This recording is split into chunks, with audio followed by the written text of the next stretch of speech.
After spending 3 years in Mexico and lots of time in expat forums, These are some things that you should not do before moving to Mexico. number 1, Assuming everyone speaks English. just because you move to an expat community does not mean that everyone there will speak English. Now, if you're moving to an area that is touristy, it's likely that a lot of people there will speak English, but don't assume that because you're in that area that the person you're communicating with will speak English. Before you move to Mexico, practice a little bit of Spanish. Knowing some basic phrases like hola, bienvenidos, ¿cómo estás? Even if your Spanish is terrible or muy malo, like mine, you still should use some of those phrases. The people there do appreciate you just trying to understand their culture and to speak their language. Before you move to Mexico, make sure you understand the numbers. This is something I failed at and Kevin excelled at. Knowing the numbers will help you not pay the gringo price as much. You still may get it a little bit, but not as much. And it will help you to understand what you're spending money on, how much you're spending on the item you're getting. Do not do what I did when we first got to Mexico. I would just take a big pile of pesos and somebody would tell me how much it was and I didn't understand, so it was like blah, blah, blah, blah, in my head, and I would just be like, okay, here, take however many pesos it is. And thankfully they took the peso. It's pesos, but I say pesos, my Spanish. Thankfully they only took the amount that it actually was, and I learned this after the fact when I went and asked Kevin how much they took. But if there's someone who will take more, you're going to get taken advantage of. So learn your numbers and some key phrases. Even if your Spanish is bad, like it's probably going to be terrible at first. Mine still is, and I practiced for 3 years. Mine still is too. At least learn how to say hola, buenos dias, buenas tardes, buenas noches. ¿Cómo estás? And then when they ask you how you're doing, you say muy bien or just bien. And whenever you're leaving, like you're saying bye at a cafe or something, you'll say buen dia, like have a good day. Or if they say have a good day, you'll say igualmente. So just little phrases, but also that brings us to point number 2. Ignoring local customs and social norms. What does that mean? Well, that means Mexico has its own set of social norms, its own customs, and a lot of expats tend to ignore those and expect Mexico or the place where they land to be just like where they came from, and that is not the case. One example, like we were just talking about with knowing how to say buenos dias and buenas tardes, etc., is when you go to the grocery store, at least in our experience in Baja California, where we lived for 3 years, people will say hi to you and good morning or good afternoon, and they will expect you to say it back. Like in the States, people will say, oh, how you doing? But like they don't stop and expect you to reply. In Mexico, when they say that, you can't just be like, and go on. That's rude. So that's one of the biggest differences. Like as an introvert, especially, I do not like to talk to people. And I wasn't confident in my Spanish because one thing that happens is when you start speaking Spanish to people, they think you know Spanish. And they talk to you really fast. Muy rápido. So it's not really that they're talking fast. It's just our ears aren't used to hearing that language or that person's cadence when they speak. So we sound like we're speaking really fast to them when we speak English as well. But yeah, they assume you know Spanish when you speak Spanish back to them, especially if you reply immediately, like it's rote. Or with more than just buenas tardes or bien, and you just like say bien and move away, or they're gonna talk to you and think you know Spanish. And yeah. I think it's a good way to learn, but I'm an extrovert. So for me, it was a good way to pick up more words and learn more Spanish and learn how to reply. And as long as you know how to say, lo siento, mi español es muy malo, they'll understand. Or If you want to have a conversation and learn, like Kevin always was learning and wanting to speak more, whenever they start talking to you in fluent Spanish, you can just ask them to speak slowly. And that would sound like hablas despacio, por favor. And speaking of the local customs and social norms, politeness is very important. So, por favor, por favor, por favor, gracias, gracias, gracias, all day long. Every time you can, say that. And they do appreciate when you are respectful to them. They appreciate it a lot, and it does go a long way. We found we have gotten more help because we respected their customs and we attempted to speak our very bad Spanish. Very bad. And it's going to be embarrassing whenever you're doing it, but every time you embarrass yourself, it gets easier and it gets better. I learned the word makeup, so maquillaje, and I learned the word butter, mantequilla. I'm autistic. My brain saw the pattern. I don't even know how to explain it, but the pattern is there. And so we got pancakes at a restaurant, and I asked the waitress if we could have some more makeup for our pancakes, por favor. She was so confused because maquillaje and mantequilla they don't sound anything alike. The words are not similar at all. Just in my brain, it made them that way. But I learned, and I will never forget those two words because I embarrassed myself so much. What's really nice about there, though, is even when you make mistakes like that, the people there are more patient with you. Oh yeah. And they're willing to let you know what the correct word is, but not in a malicious or hurtful way. They just say, "Oh, well, say it this way next time," because then other people will understand you better as well. And they're not like people are in the States where they're like, speak Spanish. Like, they understand that you're trying, and they will try too. Like, if they know any English, again, in our experience, everyone was very, like, willing to try to piece it together with Spanglish, which was nice. But if you're not moving to an expat area, if you're moving, mainland Mexico or somewhere where there isn't a big community of expats, you are going to need a lot more Spanish.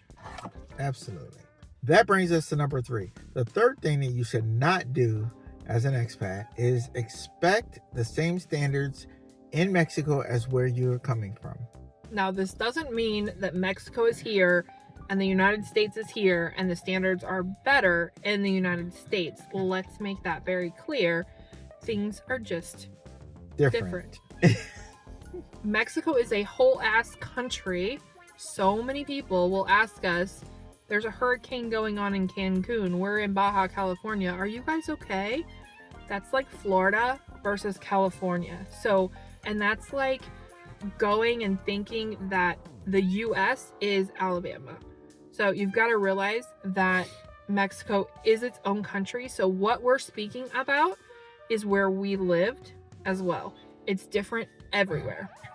Speaking about where we lived, let's talk about the road conditions a little bit. So there are some big differences between the United States and Mexico as far as the road conditions are concerned. Now, this does depend on where you are coming from, because if you live on farmland or you have acreage, then you may be used to these types of roads. But in Mexico, the roads are mostly, well, at least where we were, there were a lot of dirt roads. Everywhere that wasn't in the touristy area or it was off the main road, the roads were dirt. Even the best roads in Ensenada are like the worst roads in everywhere that we've been in the United States. Like, I've never seen, like, we're from the Midwest, so we know what potholes are. Big ass potholes. You don't know what a pothole is till you've been to Baja. These are potholes that, like, you could move a family into. But we're saying all of this not to talk bad about Mexico or to talk better about the U.S. We're saying this so that you can understand that don't expect the same standards where you came from in Mexico. Mexico is a big, beautiful country. Make sure you explore as much of it as you can, but just don't expect the standards to be the same. A lot of things are different too. It's not just the roads. The food that is being prepared, the conditions sometimes in which it is prepared. There isn't like a CDC health department going to all the taco stands, okay? So you've got to use your best judgment whenever you're going to a taco stand to eat or any place to eat. If there's nobody else there, don't go. There's probably a reason. There's probably a reason that nobody else is But by there. that same logic, though, if you see a place that's crowded, go eat there. Usually really good food. Rental houses and the way the deposits are given or not given is also a different standard. So in the US, I have lived many places, and honestly, a lot of the places I didn't get my deposit back just because the landlord could get away with it and I wasn't going to take them to court. Mexico is similar in the way that you might not get your deposit back, and while there is recourse, it's pretty much not worth it to pursue. So for example, our last house we lived in. Yeah, we did everything right, made sure it was immaculate, clean, kept it up, and we still did not get the deposit back. And the lady even not just fought us on it, but even talked bad about us in the community. So there are something. And she's a Mexican American. Well, I was going to say, like, she lied. She sent photos from when we moved in saying that we destroyed things, and we proved that that wasn't true. We had walkthrough videos. Like, we did everything right. Go when you move in, take a complete walkthrough video and have the date stamp and save it. But when you move out, just don't count on your deposit because a lot of landlords won't give it back. And I will say, we lived in a lot of houses in Baja. One landlord did not want to give the deposit back, but we fought him on it and he gave it to us. American landlord. Another landlord, the house was terrible, filled with mold, almost killed Kevin, did not want to give the deposits back, but we got it. American landlord. Third landlord, that was the last house we lived in. We kept the house in the best shape. We had a housekeeper almost every other day. It was 3 days a week. 3 days a week, yeah. And we did not get our deposit back from her. Another American landlord. All of the landlords that were Mexican gave us our deposits back. So I want to point that out because when we mentioned in the Facebook group for expats that we didn't get our deposit back, a lot of people said that's what happens with Mexican landlords.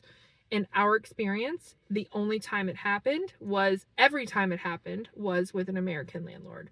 So either way, no matter who you're renting from, just don't expect your deposit back. Right. It's just chalk it up as the cost of going there, you know. And it's not a big deal because it happens a lot in the US as well.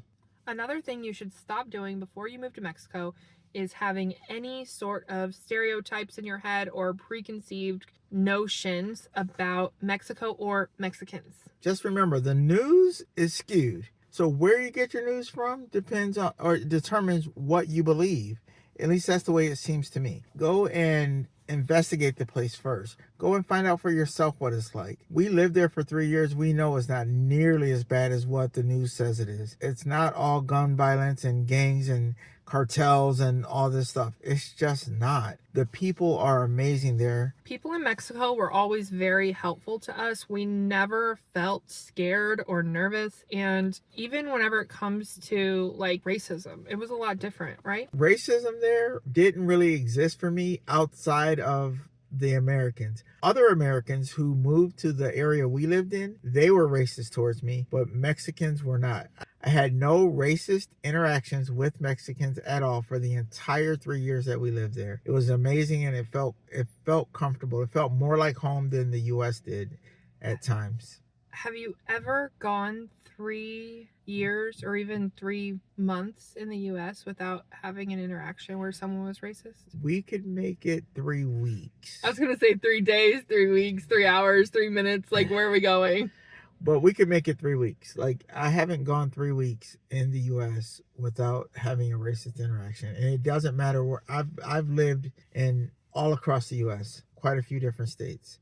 I was in the military, so I got to travel a lot. And yeah, I haven't. But in Mexico, when dealing with Mexicans, I did not have racist interactions. Now, I just want to clarify, we're going to do this probably in every video. When we say Americans, Mexicans are actually Americans too. Mexico is in America, but just Canadians. because like this is how people understand it, when we say Americans, we're referring to Americans from the US. While it is essential to always be smart and be aware of your, surroundings, again, we've never felt unsafe in Mexico. And I don't know, I feel like I never had to worry about getting shot going into a movie theater. I never had to worry about hearing about kids and gun violence at schools. Like, there's a lot of things that are just commonplace in the US.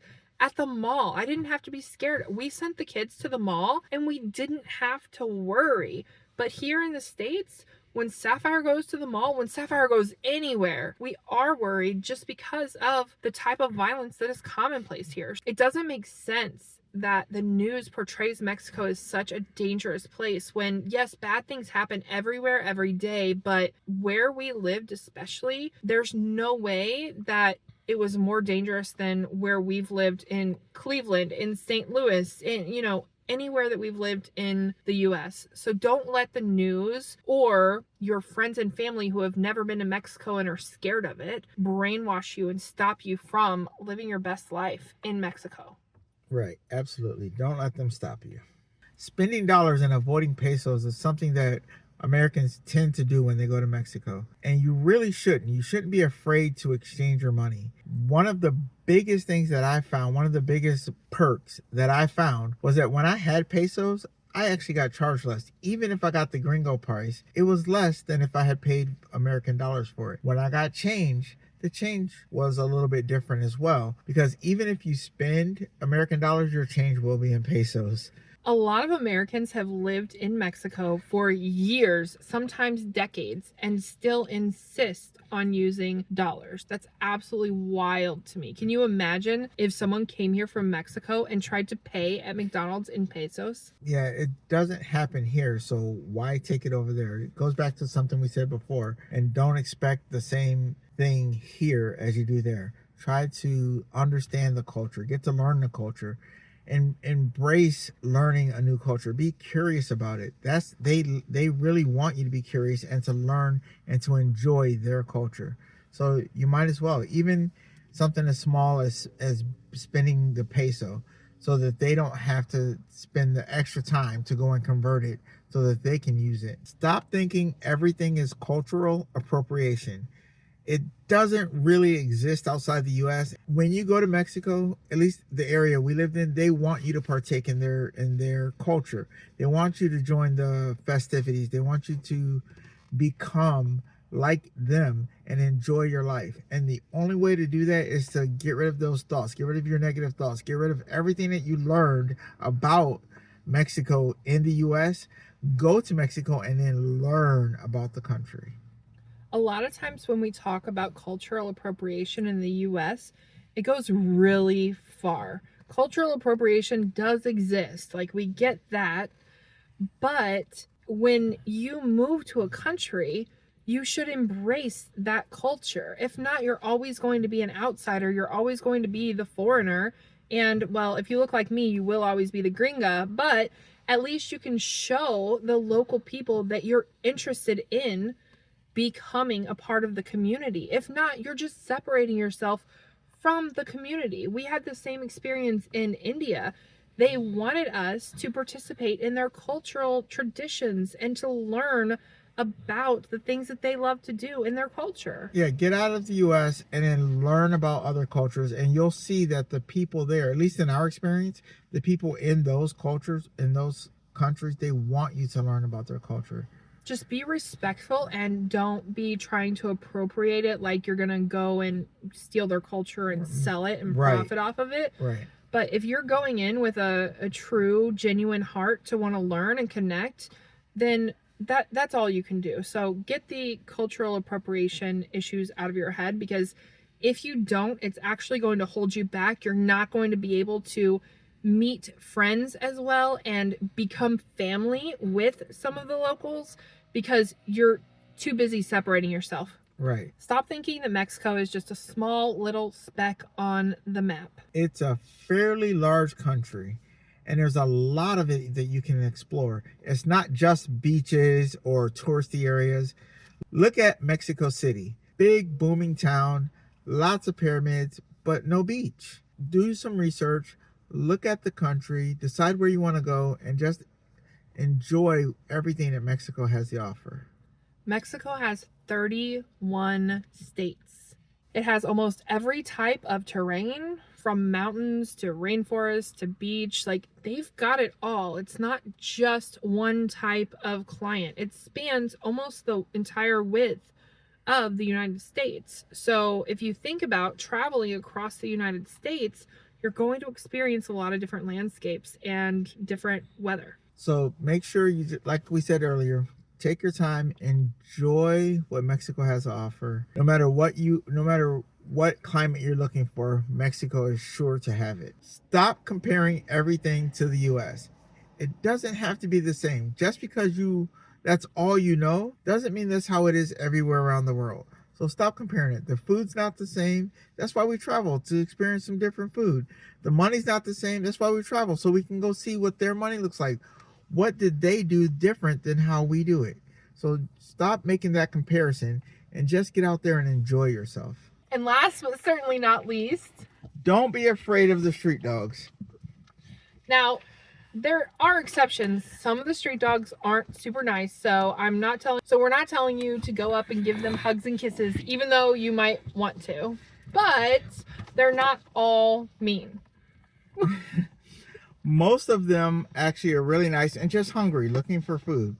We love all of the dogs. We spent a lot of our time in Mexico feeding them, and we actually ended up bringing 2 of them back with us when we moved to Arizona.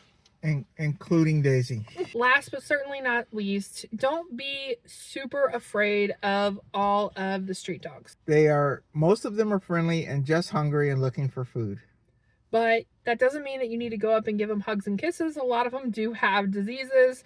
So what we did was we would bring treats and always have them with us so we could feed the dogs no matter where we went. And then in our local community, we started spaying and neutering dogs as much as we could afford to. And we also fed them at our house. Like, we had tons of stuff out, tons of food and water we kept outside just to make sure that they were fed very well. There are a lot of Americans who are just absolutely terrified of the street dogs. Being completely afraid of them, there's not a need for that. We never had any issues with the dogs, and I mean, we interacted with a lot of them. We told you all the things you shouldn't do when you move to Mexico. So one of the things that you should do when you move to Mexico is live your best life.